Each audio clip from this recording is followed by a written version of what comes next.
인간 세상에서 말하는 가치는 대개 경쟁을 통해서 획득하는 가치, 곧 경쟁적 가치라고 합니다. 경쟁적 가치는 대상을 비교의 관계에 두는 특징이 있습니다. 예컨대 박지성과 손흥민을 비교 관계에 두고 누가 더 가치 있는 축구 선수인가를 판단하는 것입니다. 판단 기준엔 당연히 실력이 우선이겠고, 그가 소속되어 있는 구단의 명성이나 혹은 그 구단과 계약한 연봉 액수도 그 가치 판단 기준에 포함될 것입니다. 중요한 것은 경쟁적 가치는 대상을 비교 관계에 두는 것입니다.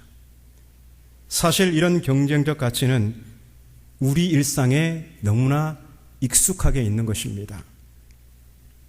마트에 가면 매대에 가득 쌓여 있는 오렌지가 있습니다. 비닐봉지를 하나 뜯어서 그냥 손에 잡히는 대로 담는 사람은 거의 없을 것입니다.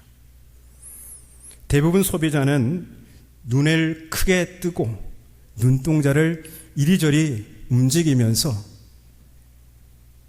그 많은 것 중에 기가 막히게 가장 크고 싱싱한 것을 골라냅니다.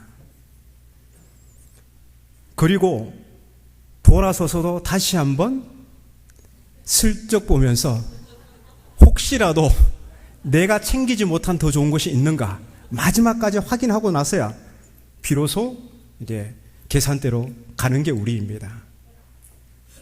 그리고 나서 이제 집에 돌아와서 너스레를 떨면서 이제 장본 이야기를 합니다. 여보, 이 오렌지 한번 먹어봐. 내가 마트 문 열자마자 가장 먼저 가서 좋은 걸로만 골라왔어. 한번 먹어봐. 한 입 빼어 먹습니다. 정말 맛있네. 역시 당신은 장을 정말 잘 보는 것 같아. 아내는 또 그 얘기 듣고 기분이 너무 좋습니다. 나는 역시 장보기 달인이야. 이런 뿌듯함이 그 마음에 있는 거죠. 이렇듯 비록 작은 일이지만 우리 사회는 이런 경쟁적 가치, 거기에서 비교 관계에서 우위를 점하거나 혹은 더 좋은 가치를 획득할 때 기분이 좋고 이것을 자랑하게 됩니다. 그런데 보통 이러한 경쟁적 가치들의 가치 판단 기준은 숫자로 매겨질 때가 많습니다. 성적도 숫자이고요, 우승 상금도 숫자입니다. 내가 소유한 주택이나 자가용도 그 가치는 숫자로 매겨집니다. 심지어 우리 사람도 연봉이라는 숫자로 그 사람의 가치를 매깁니다. 얼만데요? 이런 경쟁적 가치가 만연한 세상에서 그리스도인으로 살아간다는 것은 무엇을 의미할까요? 그리스도인은 우리 사회의 그 어떤 경쟁적 가치와 비교 관계에 둘 수 없는 절대적 가치를 알고 있는 사람입니다. 상황에 관계없이 이 절대적 가치가 우리 중심을 관통하고 우리 안에 충만할 때 오늘 교회가 겪고 있는 복음의 정체가 해소되고 비로소 복음의 진전이 일어나게 됩니다. 오늘은 그 가치 이야기를 하려고 합니다. 본문 1절을 보면 이런 말씀이 있죠. 그때에 헤롯 왕이 손을 들어 교회 중에서 몇 사람을 해하려 하여. 자, 여기서 그때는 박해 중에도 교회가 부흥할 때입니다. 사도행전 7장에서 스데반이 순교하게 되죠. 그리고 8장부터 본격적으로 예루살렘 교회에 큰 박해가 일어나게 됩니다. 그로 인해 사도들은 박해를 피해서 유대와 사마리아 모든 땅으로 흩어지게 됩니다. 그런데 놀랍게도 박해를 피해 흩어진 사도들은 그들의 발길이 닿는 곳에서 복음을 전합니다. 그러자 수많은 사람들이 자기 죄를 자복하고 주께로 돌아오게 됩니다. 그동안 예루살렘에 머물러 있던 복음이 드디어 예루살렘이라는 담장을 넘어서게 된 것이죠. 복음은 여기서 멈추지 않습니다. 사도들의 발걸음을 따라 유대와 사마리아를 넘어 이방 땅에까지 복음이 전파됩니다. 이게 참으로 놀랍습니다. 처음 복음을 만난 사도들은 이 복음을 이방인에게 전해야 한다는 생각을 하지 못했습니다. 왜냐하면 사도들은 이 복음을 유대인만의 것이라고 생각했기 때문입니다. 이런 생각에 복음은 예루살렘이라는 울타리를 넘어서지 못했습니다.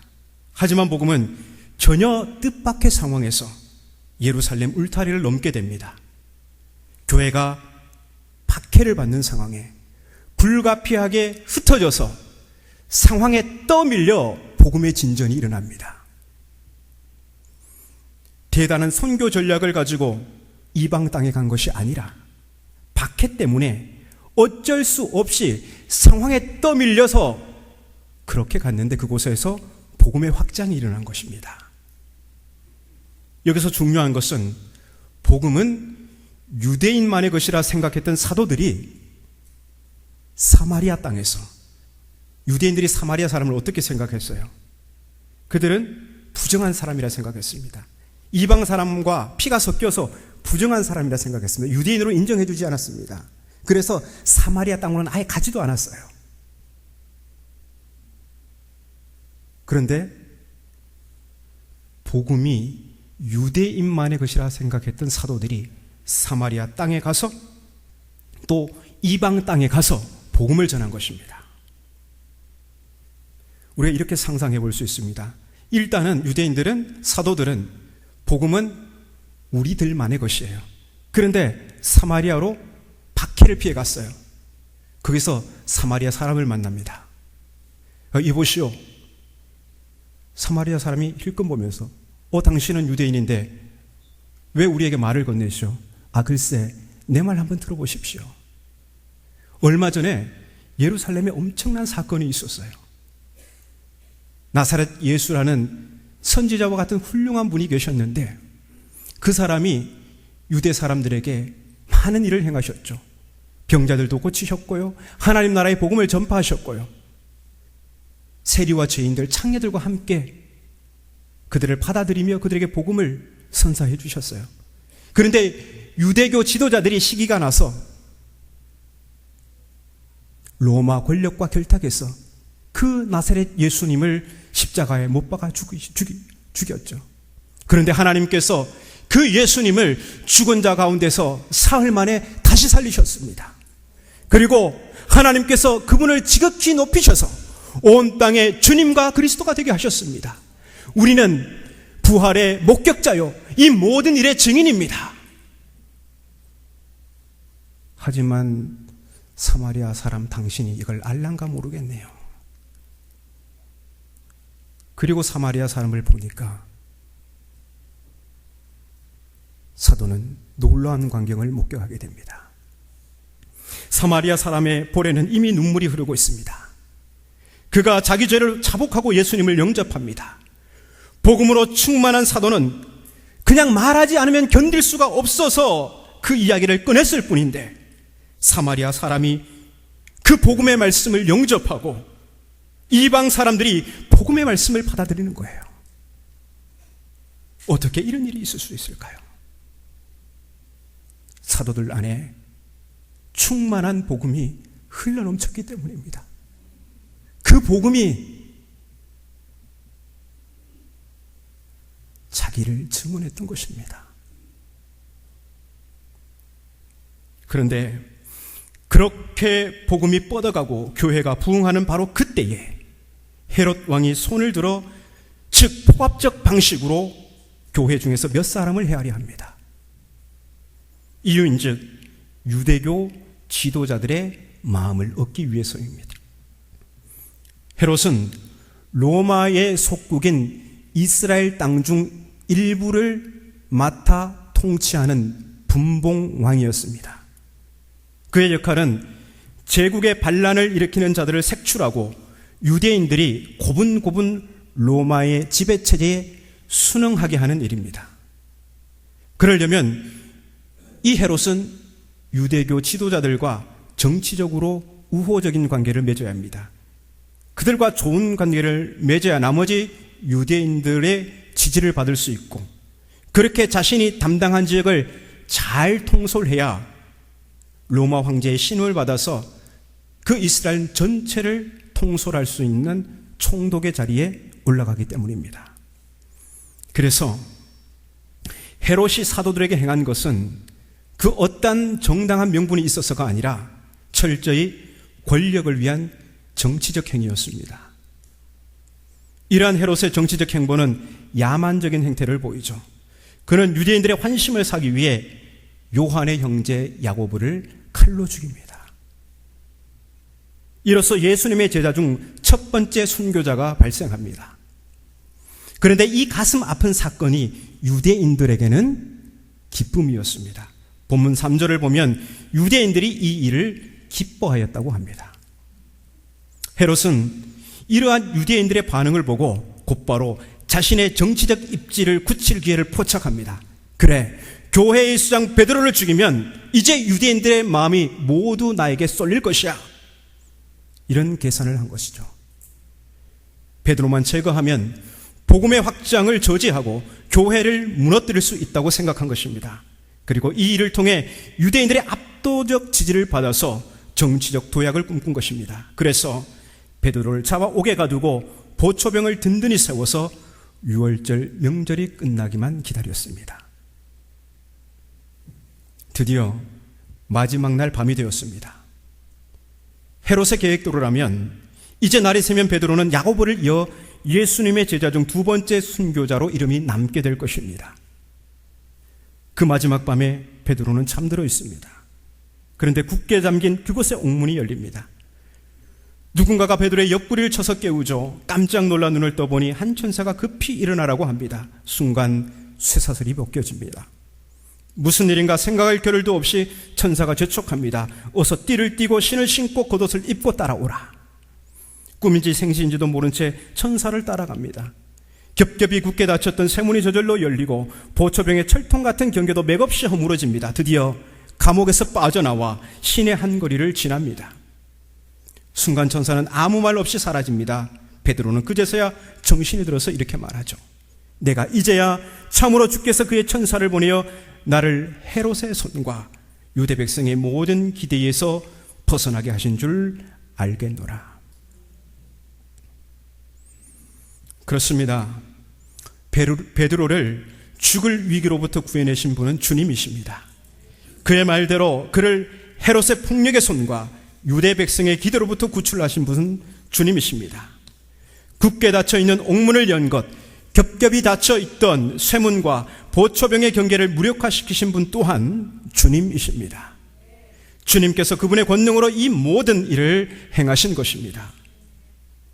그런데 여러분, 우리가 본문 이야기에서 주목해야 할 부분이 있습니다. 베드로가 옥에 갇혔을 때 교회의 반응이 바로 그것입니다. 우리 5절을 함께 읽겠습니다. 자, 시작. 이에 베드로는 옥에 갇혔고 교회는 그를 위하여 간절히 하나님께 기도하더라. 아멘. 그렇습니다. 베드로를 구출한 것은 주님이 보내신 천사의 손이었지만 그 천사의 손을 움직인 것은 교회의 기도였습니다. 이처럼 주님의 구원은 마리아의 집에서 시작되었습니다. 그곳에 교회로 모인 무리의 중보 기도가 주님의 손을 움직인 것입니다. 교회의 중보 기도로 주님의 손이 굳게 닫힌 옥문을 활짝 여셨습니다. 우리는 이 사실을 결코 간과할 수 없습니다. 교회의 기도는 우리의 생각을 뛰어넘는 응답을 가져옵니다. 그 이유는 교회가 기도할 때 주님께서 일하시기 때문입니다. 그러나 오늘 우리는 본문의 표면적 이야기에서 한 걸음 더 들여가려고 합니다. 겉으로 드러난 일을 보면 다음과 같습니다. 헤롯에 의해 베드로가 투옥되었습니다. 교회는 기도하였습니다. 기도할 때 주님이 일하기 시작하셨습니다. 주님이 천사를 보내어 옥문을 활짝 열고 베드로를 구출하였습니다. 결론적으로 투옥된 베드로가 구출된 이야기입니다. 그러나 본문은 기도를 통해 베드로를 구출한 이야기를 넘어섭니다. 우리는 베드로의 투옥에서 박해자 헤롯의 의도를 간파해야 합니다. 그는 단순히 인간 베드로를 감옥에 가둔 것이 아닙니다. 그는 유대교 지도자들의 기대에 부응하기 위해서 베드로 안에 생생히 살아있는 복음을 가두려고 한 것입니다. 그래서 복음의 진전을 가로막고 교회를 아주 진멸하려고 했던 것이죠. 그래서 본문에서 말하는 옥문은 표면적으로는 베드로를 가둔 문이지만 실제로는 베드로 안에 생생히 살아있는 복음을 가둔 문입니다.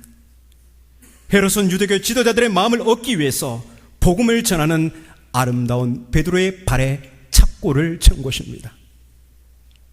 더 이상 복음이 퍼져나가지 못하도록, 그래서 예수의 소문이 이 세상에서 사라지도록 복음으로 충만한 사도를 깊은 감옥에 집어넣은 것입니다.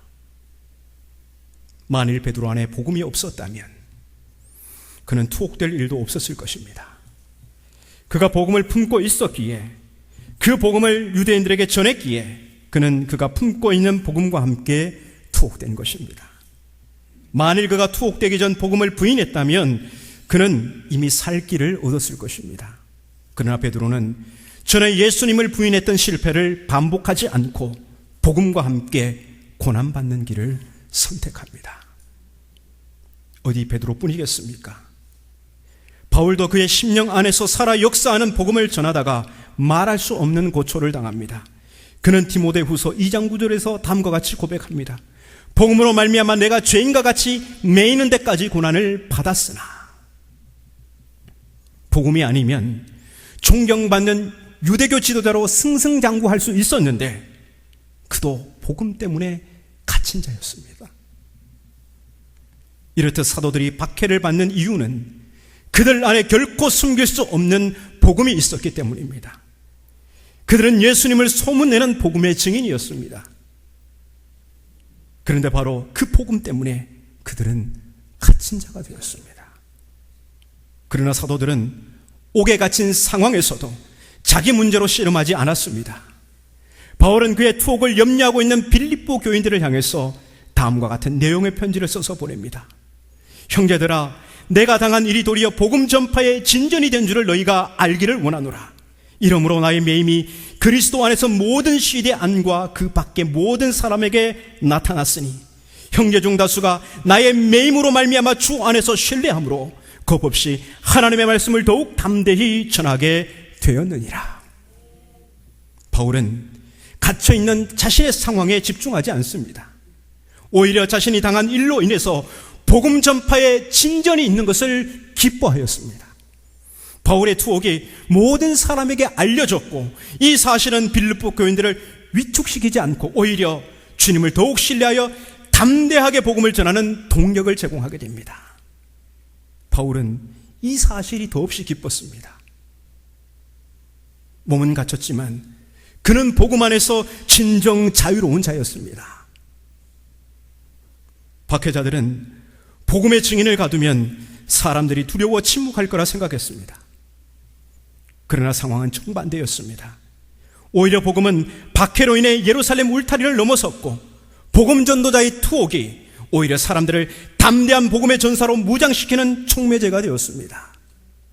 이렇듯 세상 권세자들이 사도들을 위협하고 감금하였지만 그들 안에 있는 충만한 복음은 가둘 수가 없었습니다.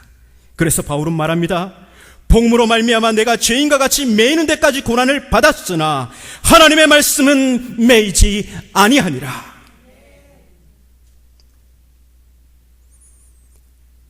사도들은 박해로 인해 상황에 떠밀려 있는 순간에도, 죽음의 칼이 목에 와닿는 순간에도, 매맞고 조롱당하고 감옥에 매여 있는 순간에도 그들은 오로지 복음의 진전을 기뻐하고 자랑했습니다.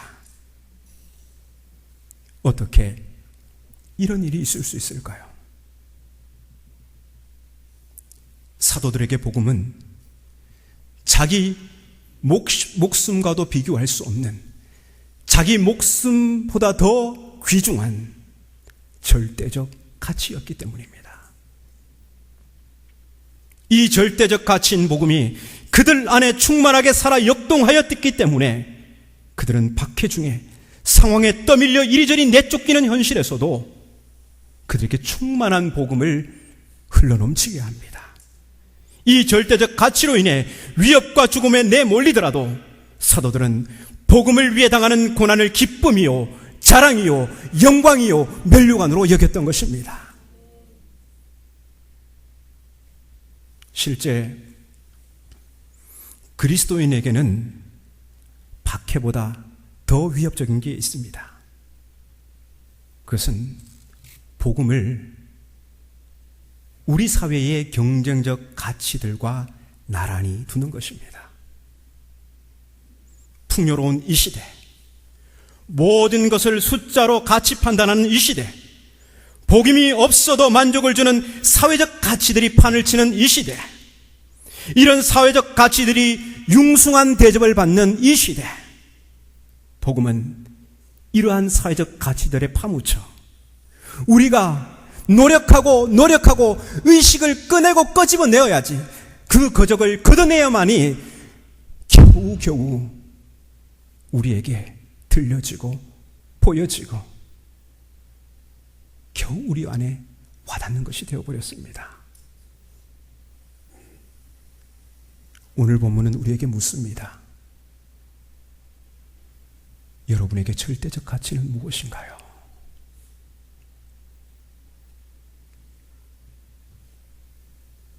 그 옛날 헤롯은 박해로 복음을 가두려 했으나 실패했습니다. 하지만 오늘날 헤롯과 같은 사탄은 우리에게 풍요로움을 선사하는 우리 사회의 경쟁적 가치들 속에 복음을 가두어 버립니다. 그래서 우리는 이러한 경쟁적 가치들에 매료되어 그것이 우리의 현재와 미래를 보증하는 절대적 가치인 양 착각 속에 살아갑니다. 그리스도인의 절대적 가치인 복음은 경쟁적 가치가 아닙니다. 복음은 우리가 경쟁해서 쟁취하고 했던 것이 결코 아닙니다. 복음은 하나님께서 우리에게 값없이 주신 것입니다. 값없이 주셨다고 값싼 은혜가 아니에요.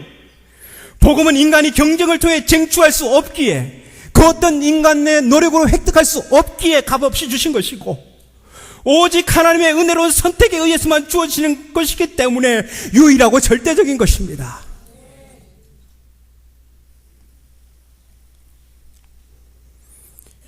그 복음이신 예수 그리스도, 그 절대적 가치이신 예수 그리스도가 우리 마음과 우리 삶의 중심을 관통할 때 우리는 복음의 능력으로 충만할 수 있습니다. 그리고 우리가 복음의 능력으로 충만할 때 우리는 이런저런 상황에 떠밀려도 거기서 복음을 전하고 복음을 자랑하고 복음의 진전을 이룰 수 있습니다. 충만해야 흘러넘칩니다. 충만하면 말하지 않고 견딜 수 없습니다. 그래서 우리는 예수로 충만해야 합니다. 어제도 오늘도 내일도 우리는 예수로 충만해야 합니다. 우리가 예수로 충만할 때 우리는 상황 탓하지 않습니다. 예수로 충만해야 상황에 떠밀려도 우리는 거기에서 담대히 복음을 전할 수 있습니다. 그래서 예수로 충만해야 합니다. 예수 그리스도, 이 세상 그 어떤 것과도 비할 수 없는 절대적 가치, 하나님의 최고의 선물, 바로 예수 그리스도가 복음입니다. 우리 마음과 삶의 중심에 우리 사회가 추구하는 경쟁적 가치들을 두고 있다면, 그러한 가치들로 충만해 있다면 그 모든 가치를 그 자리에서 몰아내시기 바랍니다. 오직 복음이신 예수 그리스도를 우리 마음과 삶의 중심에 절대적 가치로 모시기 바랍니다.